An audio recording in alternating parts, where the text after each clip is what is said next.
I am Joshua, 34 years old, and my brother smashed my son's dinner plate on the floor because he thought I was nothing but a beggar in our own family home.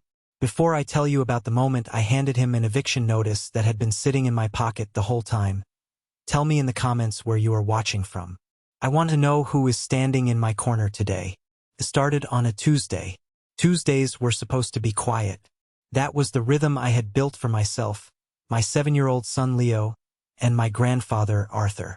We had a routine.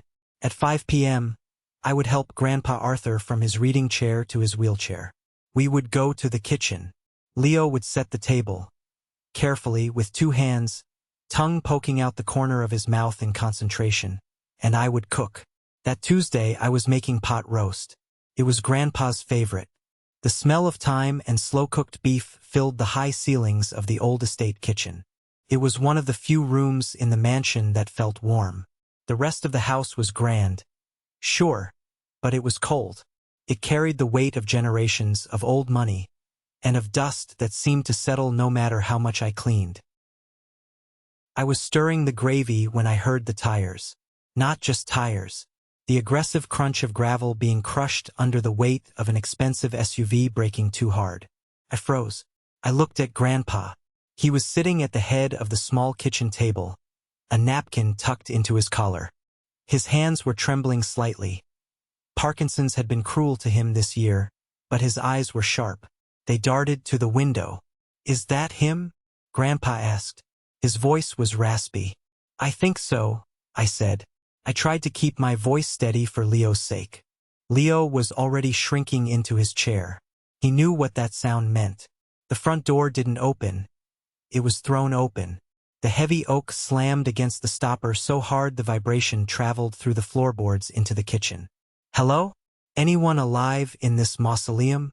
Lucas, my older brother, the golden child, the man who wore 3-piece suits to casual lunches and leased cars he couldn't afford just to project an image of success. And right behind him, the clicking of high heels on marble, Karen, his wife. I wiped my hands on a dish towel and stepped out of the kitchen to meet them in the hallway. I didn't want them coming in deeper. I wanted to serve as a buffer. "Lucas," I said, "we weren't expecting you. Grandpa is about to eat." Lucas stopped. He looked me up and down. I was wearing a faded t-shirt and jeans with a stain on the knee from where I'd been gardening earlier. He smirked, that tight, superior smile that never reached his eyes. "We don't need an invitation to visit our own inheritance, Joshua," Lucas said, brushing past me. He smelled of expensive scotch and too much cologne. "And Karen wanted to see the crown molding in the dining room again.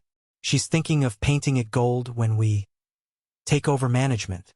"Beige," Karen corrected, not even looking at me. She was busy typing on her phone. "Gold is tacky. Beige is timeless." "We're eating in the kitchen," I said, blocking their path to the formal dining room. "It's warmer." Lucas laughed, a short, barking sound. "Of course you are. Like the help." He pushed past me. He didn't use his hands. He used his shoulder, checking me like a hockey player, making sure I felt his physical presence. He walked straight into the kitchen. Grandpa Arthur didn't look up. He was staring at his empty plate. Leo was gripping his fork so hard his knuckles were white. "Grandpa!" Lucas boomed, his voice too loud for the small room. "You're looking frail." "I'm eating, Lucas," Grandpa mumbled. Right. Listen, we need to talk business," Lucas said, pulling out a chair and sitting down backwards on it, straddling it like he was some cool youth pastor instead of a 38-year-old businessman in debt. "Karen and I have been looking at the numbers. The upkeep on this place. It's draining the estate. We're thinking it's time to make some hard choices." "We?" I asked, stepping back into the room. "Grandpa is the owner. There is no we." Lucas spun around. The smile dropped. "Quiet, Joshua. The adults are talking. You're just here because you couldn't keep a job or a wife. Don't think for a second that changing diapers gives you a vote." The air left the room. I felt the heat rise in my neck. It was the low blow he always used. My divorce. My layoff. The fact that I had lost everything 6 months ago and had to move back here. He framed it as failure. He never mentioned that I was the only one willing to take care of Grandpa when the nurses quit. "I'm feeding him," I said, my voice tight. "Can this wait?" "No, it can't," Karen said from the doorway. She was looking at Leo with pure disdain. "And why is the kid eating off the good china? Those are the Wedgwood plates. They're antiques." Leo looked down at his plate. It was just a plate to him. "He's family, Karen," I said. "He eats on plates." "He's a liability," Lucas muttered. He turned back to Grandpa. "Dad agrees with me, by the way. He and Mom think you should be in a facility. Somewhere with professionals. Not your washout grandson playing nurse." Grandpa's hand shook harder. He dropped his spoon. Clattered loudly. "I am not going anywhere," Grandpa whispered. "See?" Lucas threw his hands up. "He's senile. He doesn't know what's good for him. Look at this place. It smells like old soup and failure." I walked over and put a hand on Lucas's shoulder. "Get out. You're upsetting him. We can talk about this tomorrow." That was the trigger. Lucas stood up. He didn't just stand. He exploded upward. He grabbed the edge of the table. "You don't touch me," he hissed. "You don't tell me what to do in my house." "It's not your house," I said. Lucas grabbed Leo's plate. It happened in slow motion. I saw his hand clamp around the delicate porcelain. I saw Leo flinch, pulling his small body back. I saw the pot roast and gravy slide as Lucas lifted the plate. "It might as well be," Lucas roared. "I run this family. I'm the one with the career. I'm the one with the future. You are nothing." He threw it. He didn't just drop it. He threw it at the floor, right between my feet and Leo's chair. Crash. The sound was like a gunshot in the small kitchen.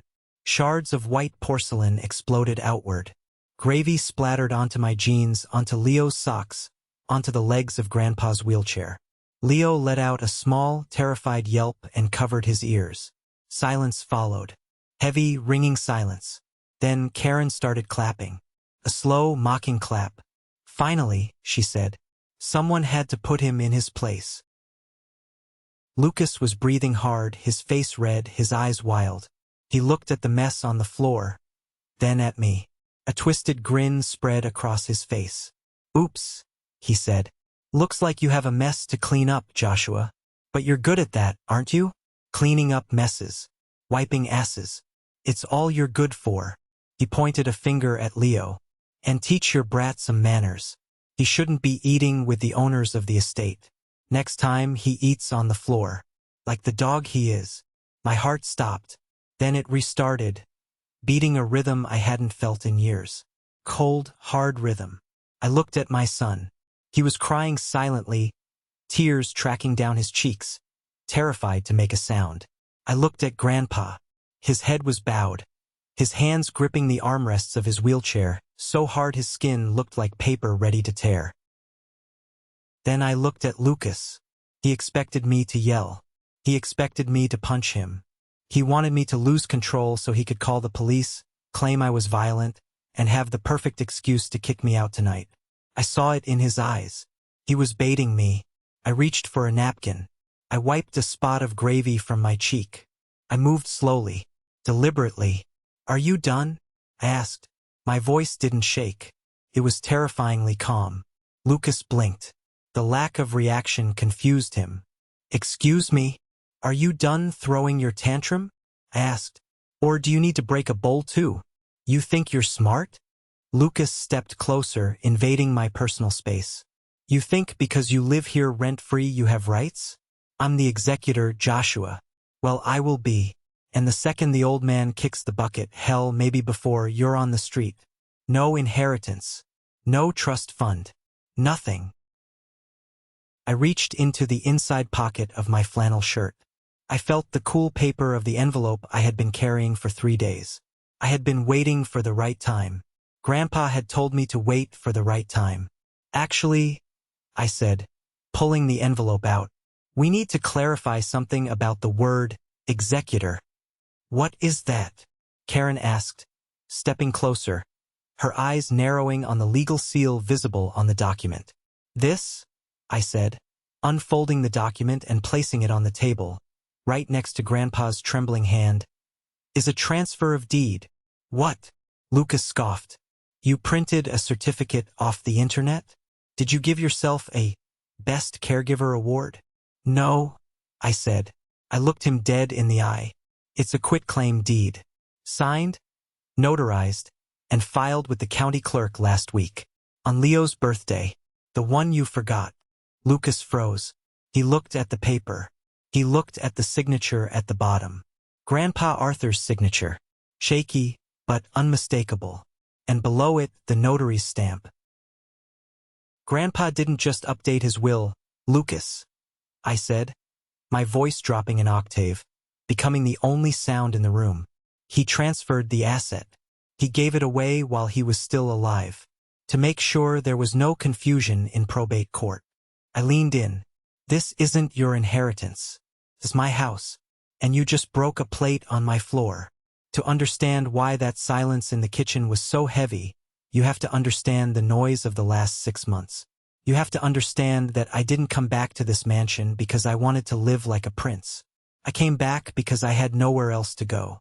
6 months ago, my life was a typical American success story, until it wasn't. I was an architect at a mid-sized firm in Chicago. I had a wife, a mortgage, and a 401k. Then the recession hit the construction industry. The layoffs came in waves. I survived the first 2. I didn't survive the 3rd. The same week I lost my salary, my wife filed for divorce. It wasn't a surprise, we had been cold for a long time. But the timing was brutal. She wanted out, and she didn't want the burden of a child while she found herself in California. I got full custody of Leo, so there I was. No job. A foreclosure notice on my suburban home. A 7-year-old son looking at me for answers I didn't have. That's when Grandpa Arthur called. Well, he didn't call. A neighbor called.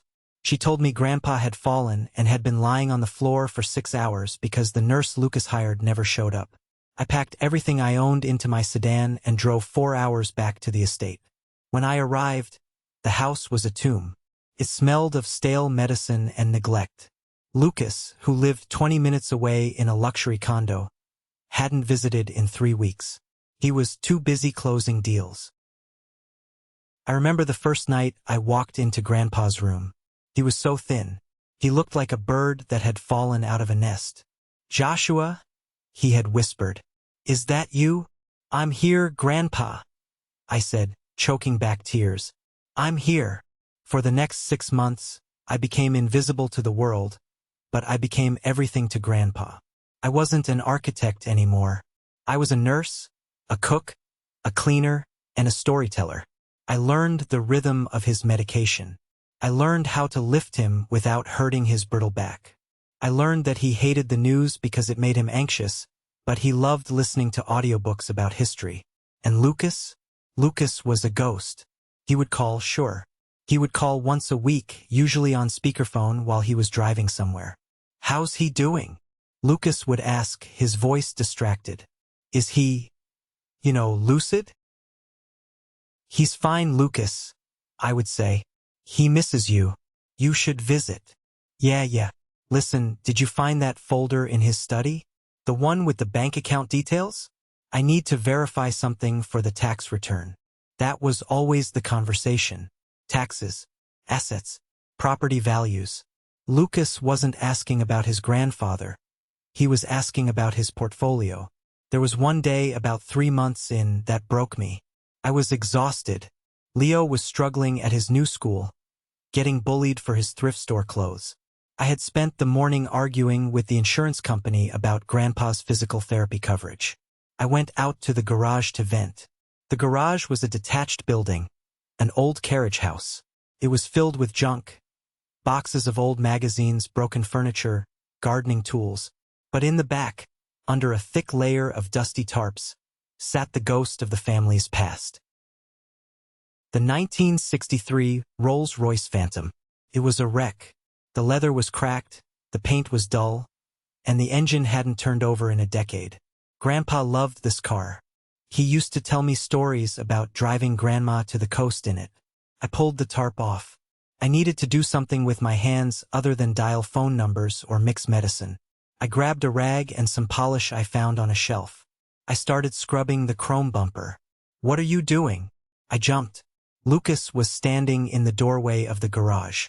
It was one of his rare visits. He was wearing a suit that cost more than my car. "Cleaning," I said. Lucas walked over, kicking at a tire. "Junk. Total junk. I've already got a guy coming to haul it away next week. Might get a couple grand for scrap." "Scrap?" I stood up. "Lucas, this is a Phantom. It's a classic. Grandpa loves this car." "Grandpa doesn't know what day it is," Lucas sneered. "And the engine is seized. Restoring it would cost 50 grand. We don't have that. The estate is cash poor, Joshua. Asset rich, cash poor. That's why we need to liquidate." "You can't sell it," I said. "It's not yours." "I have power of attorney," Lucas said, tapping his chest. "Or I will once the lawyers finish the paperwork next month. I'm doing what's necessary. You're just playing with toys." He left. He didn't even go inside to say hello to Grandpa. That night I didn't sleep. I went online. I watched tutorials. I used the last $200 of my savings to buy spark plugs, oil, and a specialized battery. For the next 3 months, every hour Grandpa slept, I was in that garage. It became my therapy. Me and Leo. Leo would hold the flashlight. "Daddy, will it run?" Leo asked one night, his face smudged with grease. "I hope so, buddy," I said. "I hope so." It wasn't just about the car. It was about proving Lucas wrong. It was about proving that things and people weren't just scrap because they were old or broken. But the pressure was mounting. Our parents, Grandpa's daughter and her husband, came to visit for Thanksgiving. It was a disaster. They sat in the living room drinking the wine Lucas brought while I served the turkey. "The place looks tired," my mother said, looking at the peeling wallpaper. "Lucas says the foundation needs work." "It's an old house, Mom," I said. "It has character." "Character doesn't pay the bills," my father grunted. "Lucas says you're turning down job interviews. Is that true, Joshua?" "I can't take a 9 to 5, I said, refilling his glass. "Who would watch Grandpa? The nurses cost $30 an hour. We can't afford 24-hour care." "Lucas says we could afford it if we sold the land," Mom said. "He has a developer interested. They want to build condos. Luxury condos. We could move Dad into a nice facility. One with a view." "He wants to stay home," I said, my voice rising. "He built this house. He was born in this house. He doesn't know what he wants." My father snapped. "Stop being selfish, Joshua. You're holding on to this place because you need a place to crash. You're using your grandfather as a shield for your own failure." That hurt. It hurt because a small, dark part of me wondered if it was true. Was I a leech? Was I just hiding from the world? I looked at Grandpa. He was asleep in his chair by the fire, mouth open slightly. He looked peaceful. "No," I said firmly. "I'm holding onto this place because it's his." But I knew the clock was ticking. Lucas was moving pieces around. I saw legal letters arriving from the city. I heard him on the phone with inspectors. He was building a case for incompetence. He was building a case to have Grandpa declared unfit so he could take full control. And I was the only thing standing in his way. Me, the unemployed architect with a greasy wrench and a 7-year-old boy. I felt the walls closing in. I didn't know that the biggest storm was about to hit, and it would come from inside the house. 3 days before the plate incident, the invasion began. I was in the kitchen making oatmeal for Leo when a moving truck pulled up. Not a small U-Haul, a massive professional moving van. Lucas jumped out of his Range Rover, followed by Karen. "What is this?" I asked, walking out to the porch. "Change of plans," Lucas said, adjusting his cufflinks. "We're moving in." "What?" "My condo," Lucas said, waving a vague hand. "We're remodeling. Extensive work. Going to take months. So we figured why pay for a hotel when we have this massive house sitting here rotting. Plus, It'll be easier for me to oversee the transition of the estate if I'm on site. There's no room, I said. Leo is in the guest room. I'm in the study. Well, you'll have to move, Karen said, walking past me with a box of shoes. We need the master suite. Grandpa is in the master suite, I said, stepping in front of her. Not that one, Lucas said. The East Wing suite. The one you locked up. That was Grandma's room, I said. Grandpa doesn't want anyone in there. Grandpa won't notice, Lucas said. Move your kid. We need the guest room for my office. I have Zoom calls. I can't have a child running around making noise. They didn't ask. They took. By noon, Leo's clothes were in garbage bags. They moved us to the attic. It was a finished attic, technically, but it was freezing in the winter and boiling in the summer. It had one small window and the floorboards creaked. It's an adventure, Leo, I told him, trying to keep my voice light as we carried his Lego sets up the narrow stairs. Like a treehouse. Leo didn't smile. Why does Uncle Lucas hate us? He doesn't hate us, I lied. He's just stressed. But it wasn't stress. It was malice. That night, I went down to get a glass of water. The house felt different.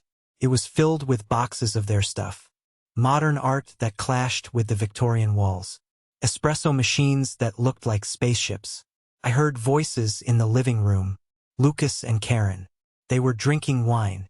How long do we have to stay here? Karen whined. Ideally, until the sale closes, Lucas said. I can't go back to the condo, Karen. The bank is going to foreclose next week. I froze in the hallway shadows. Foreclose? Shoo, Karen hissed. Don't say that word. It's the truth, Lucas said, his voice dropping to a frantic whisper. The crypto crash wiped me out. The leverage on the business.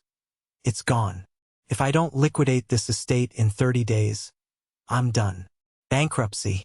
Prison, maybe, if they look too closely at the company accounts. My breath caught in my throat. Lucas wasn't rich. He was broke. He was desperate.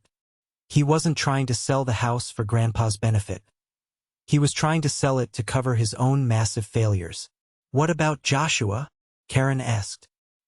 He's digging his heels in. Joshua is a loser, Lucas spat. I'll break him. We just make it miserable for him. Cut the Wi-Fi. Complain about the food. Make him feel like the servant he is. He'll leave. He has no spine. And the old man? If he doesn't sign the power of attorney by Friday, Lucas said, the sound of ice clinking in a glass. I'm putting him in the state home. The cheap one. I need the equity, Karen. I need every cent. I backed away silently. My hands were shaking. Not with fear, but with rage. Cold, clarifying rage. He was going to throw our grandfather into a state facility. A place that smelled of urine and despair, just to pay off his gambling debts. I went back up to the attic. I sat on the edge of the lumpy mattress where Leo was sleeping. I looked at my son's peaceful face. Lucas was right about one thing. He was going to try to break me, but he was wrong about my spine. The next morning, the harassment escalated. Karen complained that Leo's cereal crunched too loudly. Lucas complained that the house was too cold, then yelled at me when I turned up the heat because gas is expensive. They treated me like a butler. Joshua, coffee. Black. Joshua, wash my car. Joshua, get the kid out of the living room. I have a client coming. I took it. I bit my tongue. I kept my head down. Why do you let them talk to you like that? The nurse, Elena, asked me one afternoon. She was a kind woman who came twice a week to check Grandpa's vitals. Because I'm waiting, I said. For what? For them to make a mistake. But the mistake didn't come from them. Came from Grandpa, or so I thought. 2 days before the dinner, Grandpa had a bad day. He was confused. He kept calling me by his brother's name. Lucas saw this and pounced. He recorded Grandpa. He stood there with his iPhone, filming Grandpa struggling to remember the word for spoon. See, Lucas said to me, waving the phone. Documented proof of incapacity. I'm sending this to Judge Harrison tomorrow. Emergency guardianship hearing. It's over, Joshua. Pack your bags. He smirked. Oh, and don't worry about Leo's college fund. I checked the trust. I have discretion over disbursements. I don't think art school or whatever useless thing his father did is a good investment. Maybe trade school. Plumbing pays well. That was the moment. The threat to my son. The threat to his future. I walked out of the room. I went to the garage. I sat in the driver's seat of the Rolls-Royce. It smelled of old leather and oil. I gripped the steering wheel until my knuckles turned white. I need help, I whispered to the empty air. And then I saw it. On the passenger seat. Grandpa must have left it there months ago, or maybe he put it there recently. It was a business card. Sterling and Associates. Estate law. On the back, in Grandpa's shaky handwriting, was a note. When the wolves come, call Arthur Sterling. I looked at the house. I saw Lucas's silhouette in the window, pacing, talking on his phone, probably selling pieces of my grandfather's life before he was even cold. I pulled out my phone. I dialed the number. Mr. Sterling, I said when a gruff voice answered. This is Joshua. The wolves are here. The meeting happened at midnight. It had to be secret. Lucas had installed a Ring doorbell camera on the front porch the day he arrived, specifically to monitor who I was bringing in. He was paranoid, but he didn't know about the servant's entrance behind the kitchen pantry, the one that led through the garden path to the back alley. Mr. Sterling was a man who looked like he was carved out of granite. He was 80 years old, wore a trench coat, and carried a briefcase that looked older than me. He had been Grandpa's lawyer for 40 years. I wheeled Grandpa into the library. We didn't turn on the overhead lights. We used a single desk lamp. Felt like a war council. Grandpa, I whispered. Mr. Sterling is here. Grandpa was slumped in his chair. I was worried. He had been foggy all day. If he wasn't lucid, nothing Mr. Sterling did would matter. Lucas's video of him forgetting the spoon would hold up in court. Arthur, Mr. Sterling said, sitting opposite him. It's time. Grandpa lifted his head. And then, a miracle happened. Or maybe it wasn't a miracle. Maybe it was just the sheer force of will of a man protecting his legacy. The fog cleared. Grandpa's eyes sharpened. He sat up straighter. Hello, old friend, Grandpa said. His voice wasn't raspy. It was clear. Did you bring the papers? I did, Mr. Sterling said. He looked at me. Joshua, sit down. I sat. Mr. Sterling, Lucas is filing for emergency guardianship tomorrow. He has a video. Let him file, Mr. Sterling grunted. It won't be worth the paper it's printed on. He opened the briefcase. He pulled out a thick stack of documents. Arthur and I have been talking for months, Joshua, Mr. Sterling said. Since you moved in. You have. I looked at Grandpa. But you've been so sick. I'm sick, son. Not stupid, Grandpa said. A small, mischievous smile played on his lips. I see everything. I see you wiping my chin. I see you fixing the roof in the rain. And I see Lucas.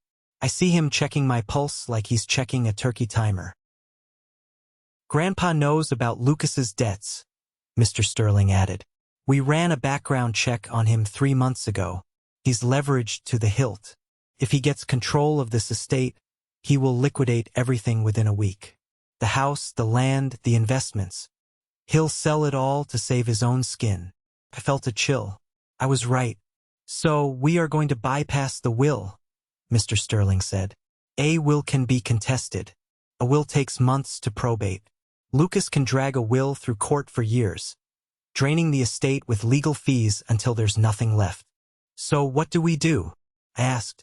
We don't leave it to you when I die, Grandpa said. He reached out and took my hand. His skin was dry and cool. I'm giving it to you now. Mr. Sterling slid the document across the mahogany desk. Quitclaim deed. This transfers the title of the property, the land, and the contents of the house directly to you, Joshua Arthur Miller. Immediately, upon signing. My head was spinning. But the taxes? The complications. Taken care of, Mr. Sterling said. We've set up a trust to handle the tax burden. But the ownership, that's yours. Tomorrow, I will file this with the county clerk. It becomes public record. By the time Lucas files his guardianship motion, he will be filing for guardianship over a man who owns nothing. The asset is gone. It's yours. I looked at the paper. It was heavy. It wasn't just a house. It was a life. It was a responsibility. Why me? I asked, tears stinging my eyes. I'm the failure. I lost my job. I lost my marriage. You didn't lose your integrity, Grandpa said softly. You came back. You stayed. That's not failure, Josh. That's loyalty. And loyalty is the only currency that matters in this house. He pointed to the pen. Sign it. I signed. My hand shook, but the ink was dark and permanent. Now, Grandpa said, leaning back, the energy fading from him slightly.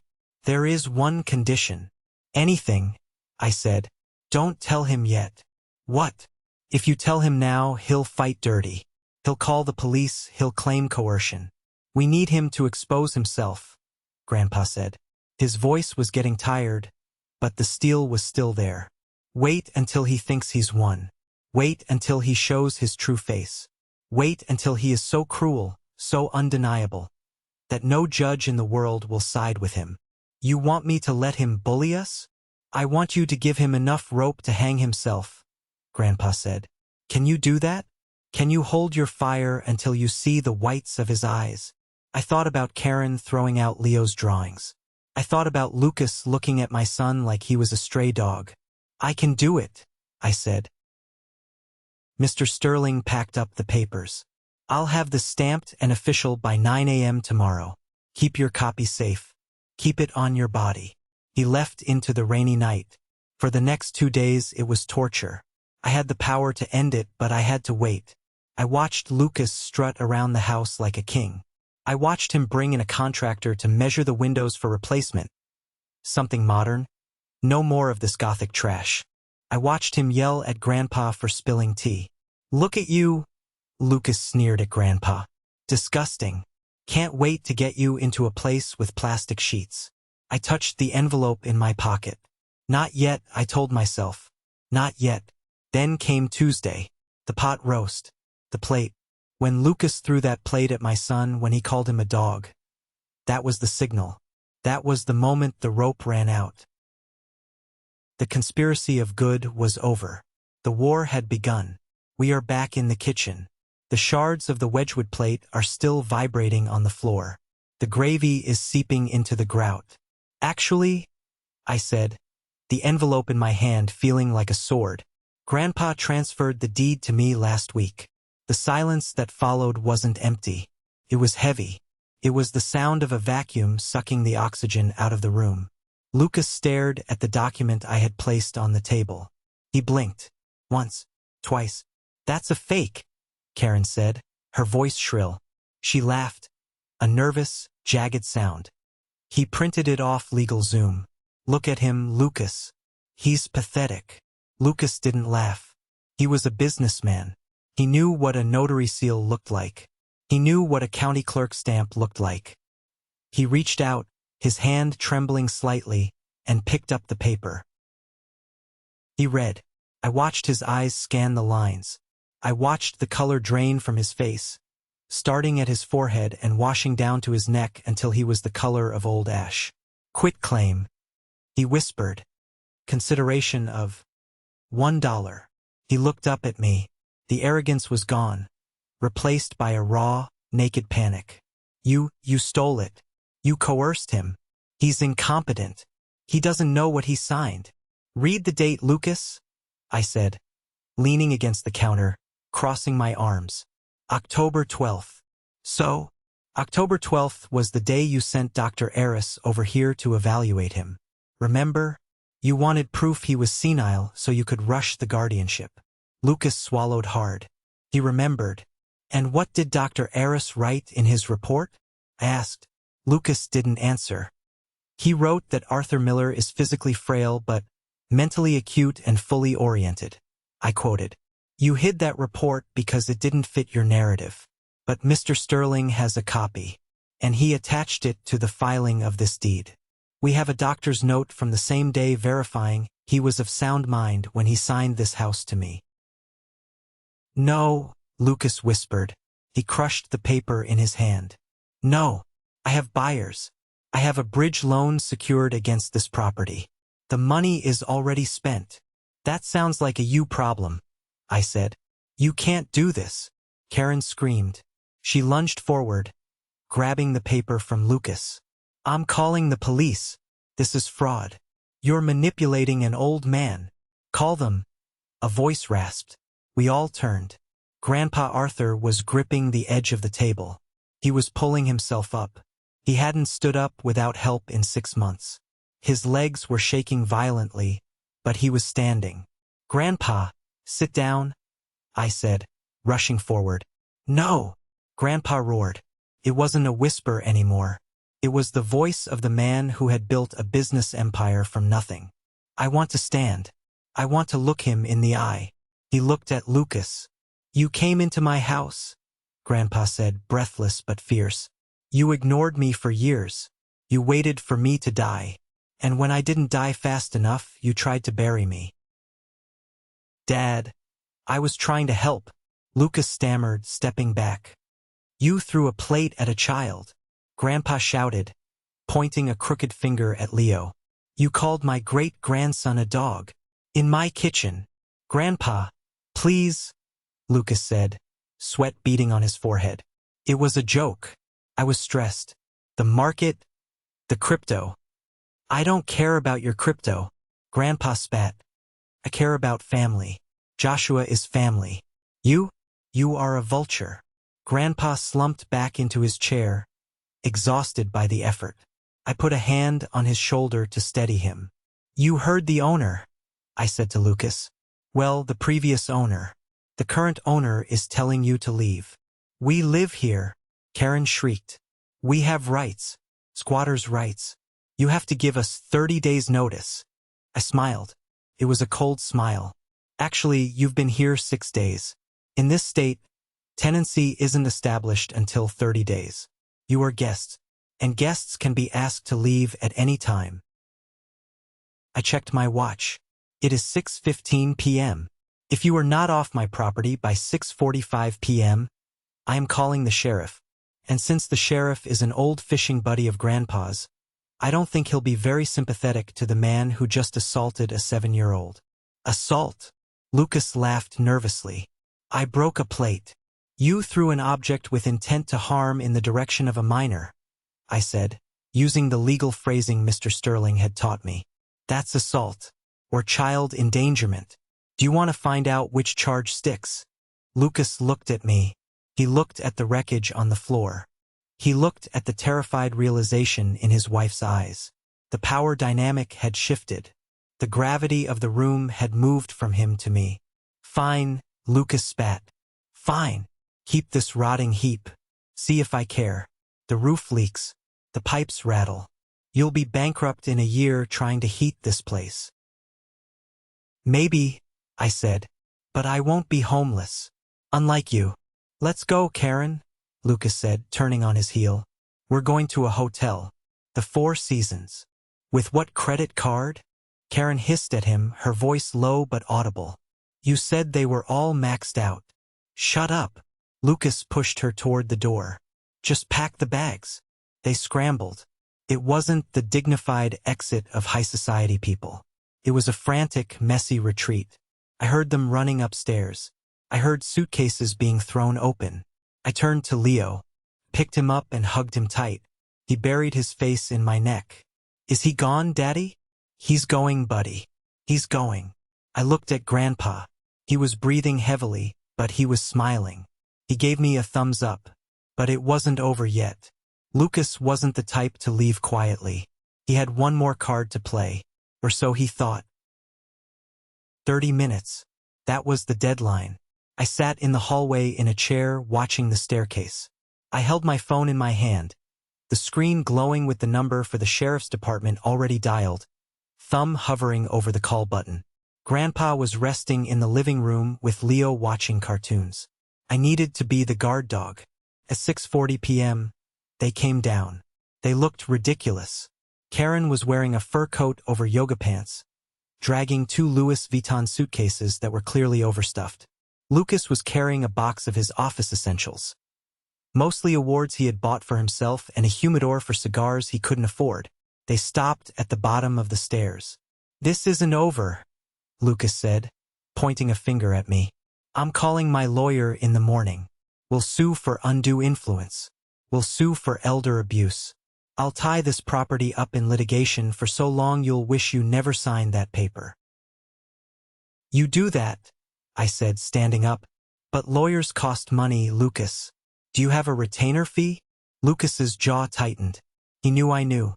"And another thing," I said, stepping between him and the front door. "Leave the keys." "What?" "The keys to the house. And the garage opener." "I paid for that garage opener," Lucas shouted. "And you installed it on my house. It's a fixture. Leave it." Lucas slammed the remote onto the entry table. "You're petty, Joshua. You've always been petty." "I'm protecting my family," I said. He grabbed his box and stormed out the front door. Karen followed, struggling with the bags. She didn't look at me. She looked defeated. The reality of the Four Seasons lie was probably sinking in. They were likely heading to a Motel 6.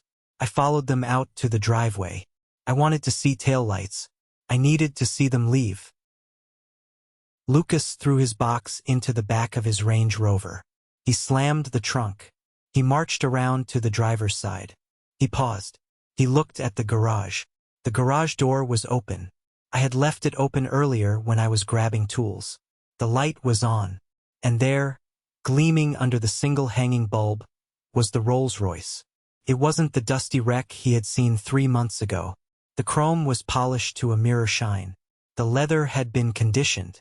The paint, though still old, had a deep, dignified luster.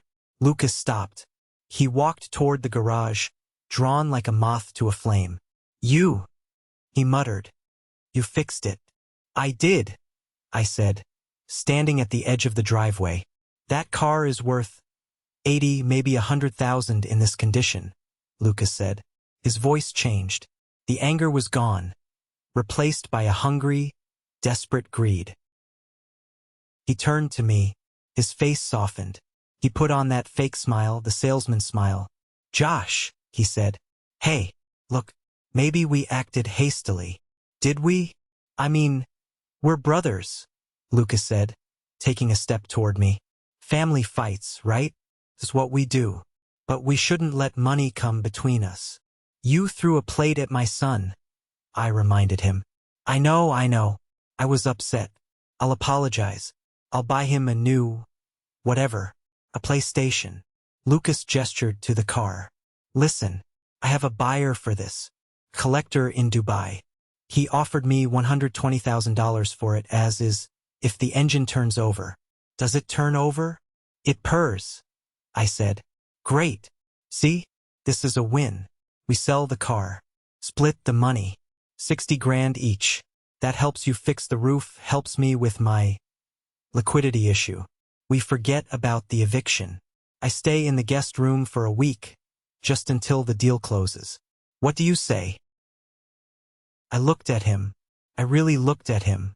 He was standing there, desperate, sweating, willing to sell his own dignity for a piece of metal he had called scrap 3 months ago. He didn't care about the car. He didn't care about the house. He just saw a dollar sign. "Get in your car, Lucas," I said. "Come on, Josh. Don't be an idiot. It's free money." "It's not your car," I said. "It's part of the estate. If you own the house, you own the contents. You can sell it." "I can," I said. "But I won't." "Why? Are you stupid?" "Because," I said, leaning in close, savoring the moment, "I gave it to Leo." "What?" "For his birthday. The one you forgot. I put the title in a trust for him. He owns the Rolls-Royce.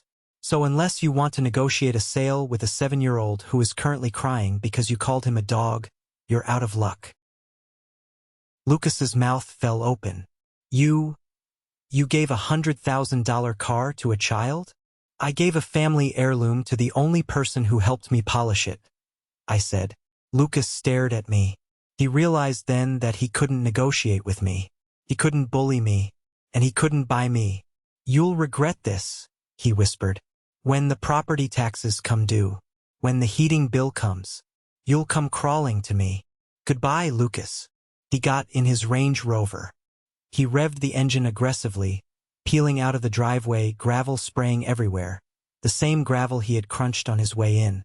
Karen stared out the window, her face a mask of misery. I watched the red taillights disappear down the long, tree-lined driveway. Silence returned to the estate. The crickets chirped. The wind rustled the old oak trees. I walked back inside. I locked the heavy front door. Click, click.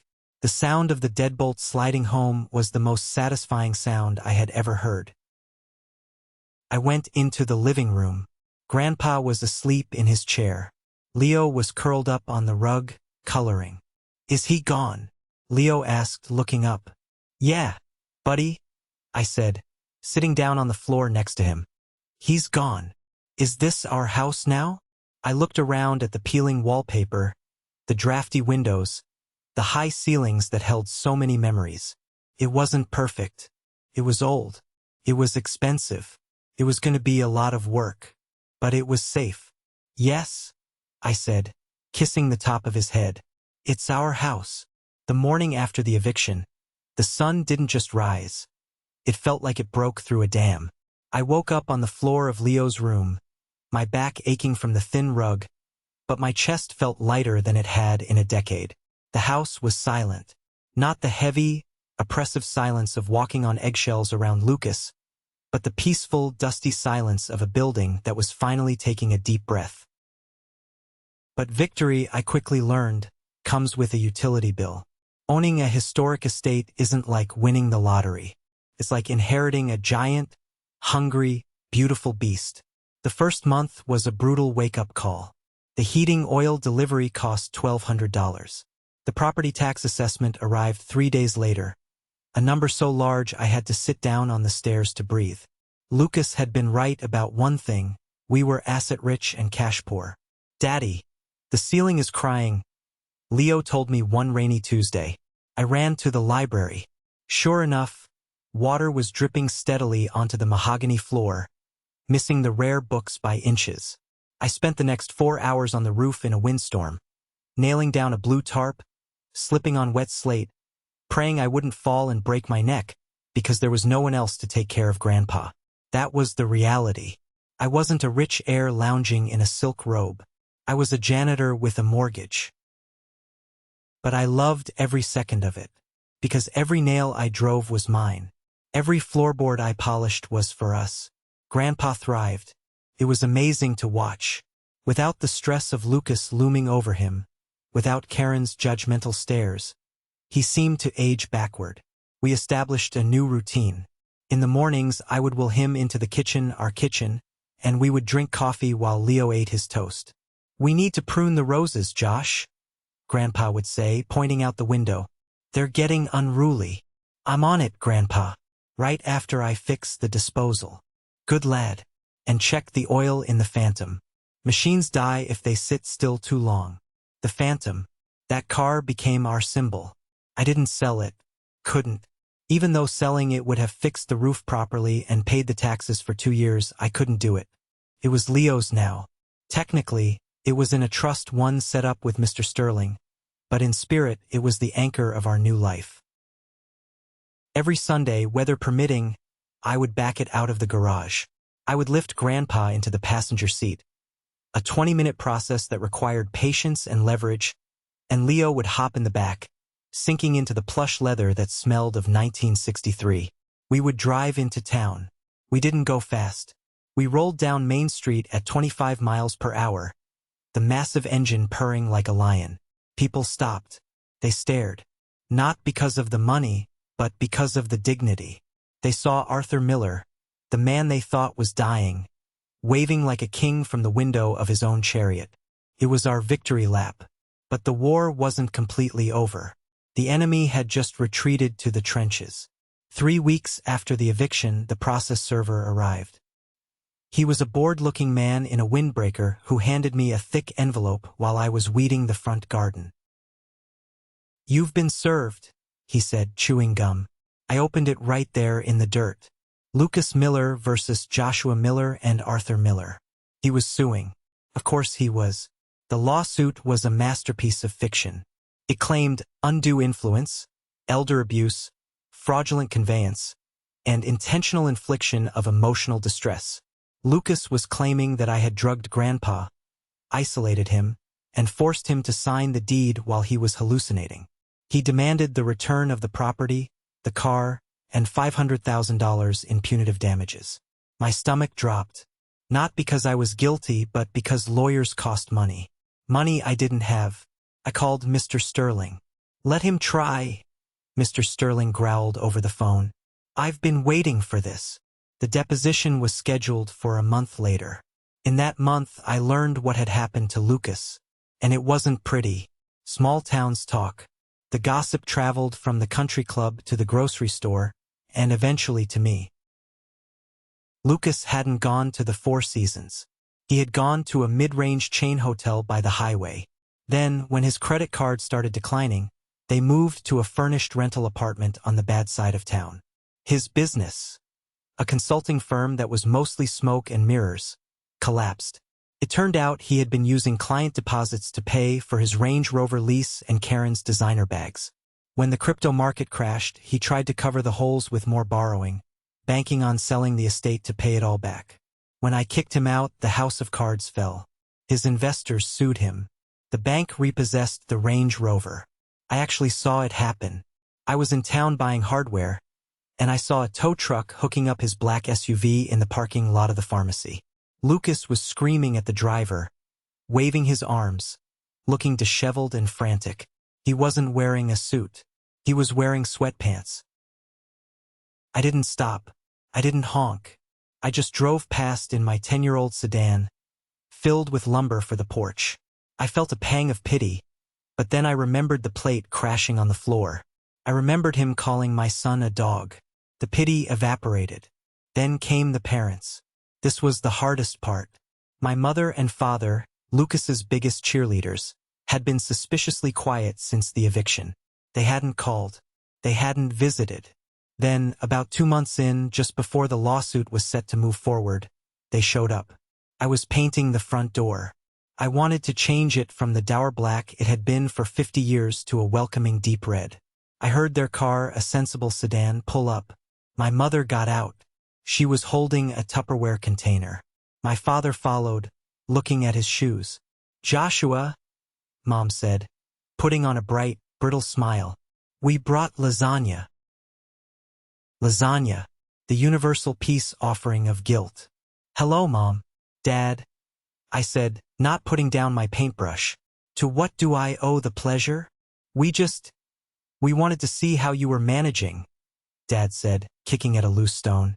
"Ideally, we should have come sooner. But it's been complicated." "Complicated," I repeated. "Is that what we're calling it?" "Lucas is in a bad way, Josh," Mom said, her voice trembling. "He's lost everything. Karen left him." I paused. "Karen left? Last week?" Mom sniffed, wiping a tear. "She moved back in with her parents in Connecticut. She said she didn't sign up for poverty. She filed for divorce yesterday. So the rats were fleeing the sinking ship." "I'm sorry to hear that," I said, and I was, not for Lucas, but for the sheer waste of it all. A marriage built on status isn't a marriage. It's a merger, and mergers fail when the stock drops. "He's your brother," Dad said, stepping forward. "He made mistakes. We know that. He was aggressive, but he's family.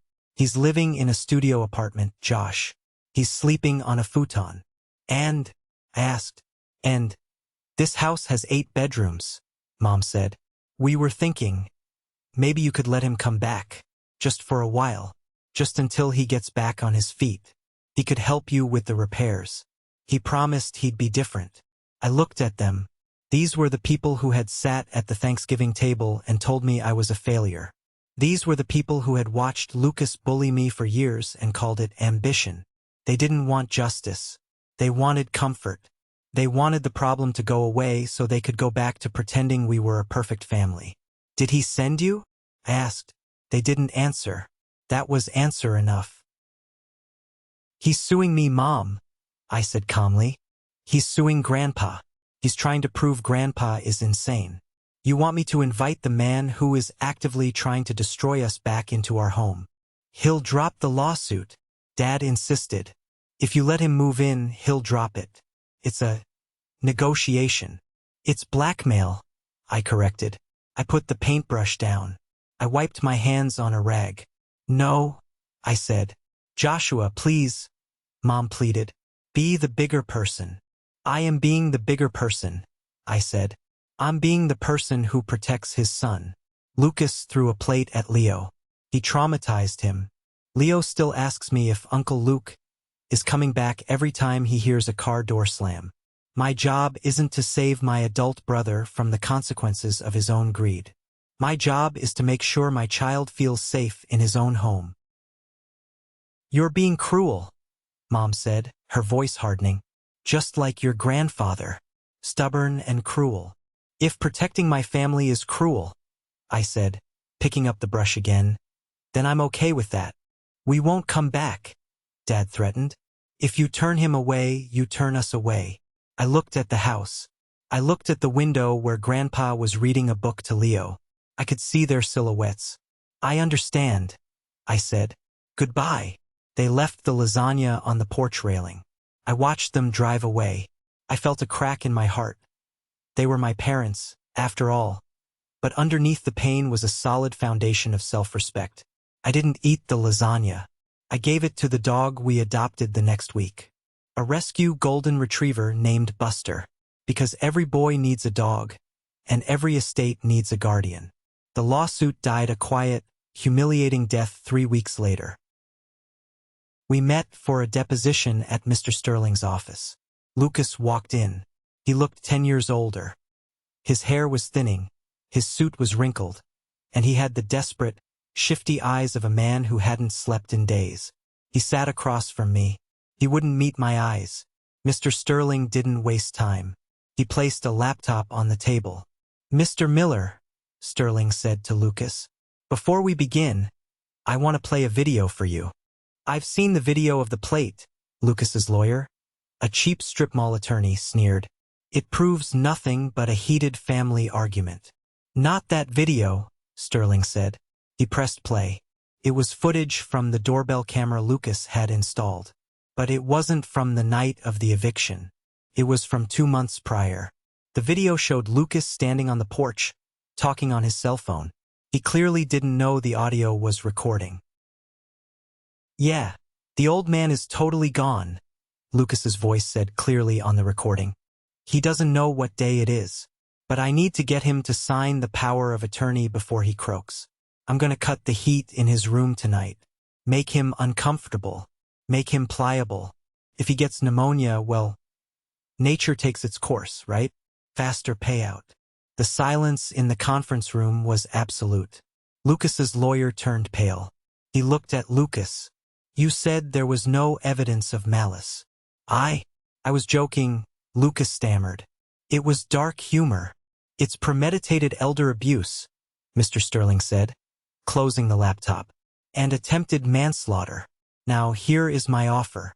You drop the lawsuit. You sign a document relinquishing all future claims to the estate. And you stay at least 500 yards away from Joshua, Leo, and Arthur Miller for the rest of your life."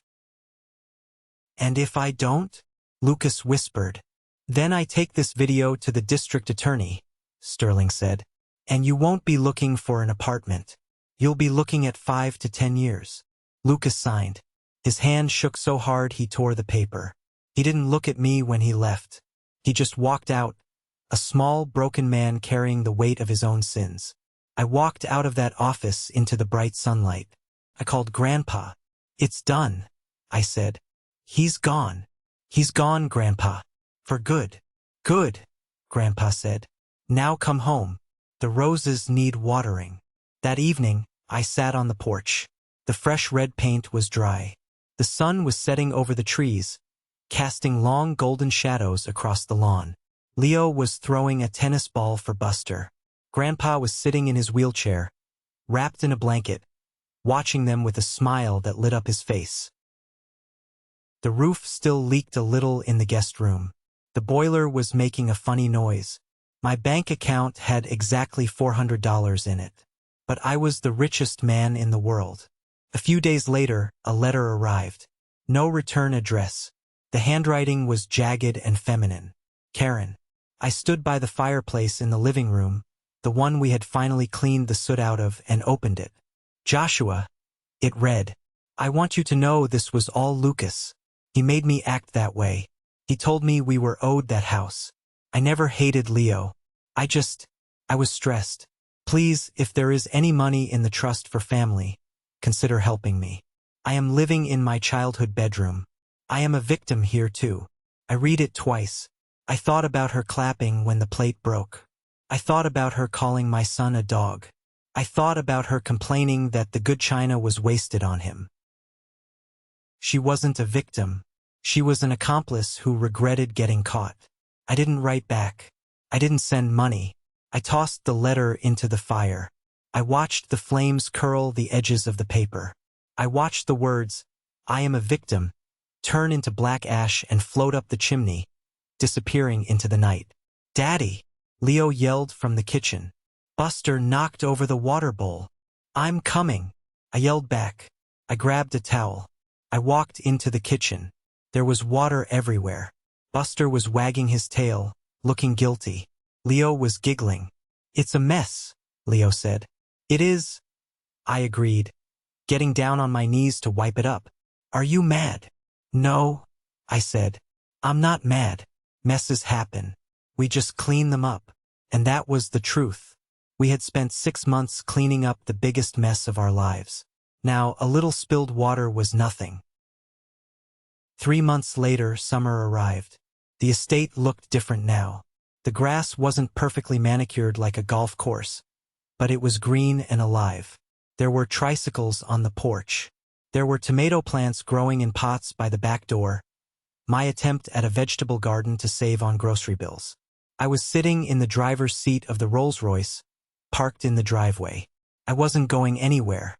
I was just sitting there, letting the engine idle, listening to the deep, rhythmic heartbeat of the machine. Grandpa had passed away the week before. It wasn't tragic. It was peaceful. He went to sleep in his favorite chair, listening to an audiobook about the Roman Empire, and he just didn't wake up. We buried him next to Grandma in the family plot on the edge of the property. It was a small funeral. No fake tears. No politicians or business partners looking for networking opportunities. Just me, Leo, Mr. Sterling, Elena the nurse, and a few neighbors who actually knew his name. Lucas didn't come. My parents sent flowers, but they didn't show up. They claimed travel issues, but I knew they just couldn't face me. Or maybe they couldn't face the truth of what they had abandoned. I ran my hand over the steering wheel of the Phantom. Mr. Sterling had read the final will yesterday. It was short. To my grandson, Lucas, I leave my forgiveness, because he will need it more than money. To my daughter and her husband, I leave my memories, as they chose not to make new ones. To Joshua, I leave everything else, because he was the only one who understood that everything is just a word for home. And there was a separate envelope for Leo. Inside was the title to the Rolls-Royce, fully transferred into a trust for his education. I looked out the windshield. Leo was running across the lawn with Buster. He was wearing dirty sneakers and a t-shirt stained with watermelon juice. He looked happy. He looked safe. I thought about the man I was a year ago, the architect who defined himself by his salary, his job title, his zip code, the man who felt like his life was over when he got laid off. I realized now how small that man was. I had spent my whole life thinking that inheritance was something you waited for, something you were given because of your DNA. I thought wealth was a number in a bank account. I was wrong. Inheritance isn't what you get. It's what you preserve. It's the stories you keep alive. It's the dignity you maintain when people are throwing plates at your feet. It's the safety you build for the people who can't build it themselves. Lucas wanted the house because of what it was worth. I got the house because of what I was willing to give for it. He thought he was the main character of this story because he was the golden child. But reality doesn't care about your labels. Reality cares about who shows up at 3 a.m. to change the sheets. Reality cares about who holds the hand that is shaking. I turned off the engine. The silence returned, peaceful and warm. I got out of the car. "Daddy!" Leo shouted. "Look, I found a frog." "Coming, buddy." I walked across the grass toward my son. I didn't walk like a beaten-down single dad anymore. I walked like the owner of the estate, not because I had a piece of paper that said so, but because I had earned the right to stand on this ground. Lucas was out there somewhere, chasing the next deal, the next scam, the next illusion of happiness. I hoped he found it. I really did. But me, I had already found it. It was right here, in the muddy knees of my 7-year-old son, in the wagging tail of a rescue dog, and in the quiet, sturdy walls of a house that finally knew what love felt like. My brother threw a plate on the floor to make me feel small. He didn't know that by bending down to clean it up, I was planting my feet. And once I planted them, I wasn't moving for anyone. This story is about more than just a family feud or a legal battle over a mansion. At its core, it is a lesson about the true definition of dignity and duty. We live in a world that often confuses net worth with self-worth. Lucas believed that his expensive suits and job title gave him the right to treat others as inferior. He forgot that respect is earned through action, not demanded through status. Joshua, on the other hand, showed us that true strength is often quiet. It's the strength to care for the vulnerable, Grandpa Arthur, even when it's unglamorous. It's the strength to keep your cool when you are being insulted. The most important lesson here is that you teach people how to treat you, by standing up to his brother, not with violence, but with facts, preparation, and self-respect. Joshua broke the cycle of abuse. He protected his son not just from physical harm, but from the emotional damage of seeing his father humiliated. I would love to hear your thoughts. What is your definition of family? Is it the blood that runs in your veins? Or is it the people who show up when things get tough? If you enjoyed Joshua's journey from underdog to protector, please leave a comment with the word good below. Or, tell me about a time you had to stand up for yourself against a family member who crossed the line. Your stories help us all feel a little less alone. Thank you for listening, and remember, the most valuable inheritance you can leave is your character.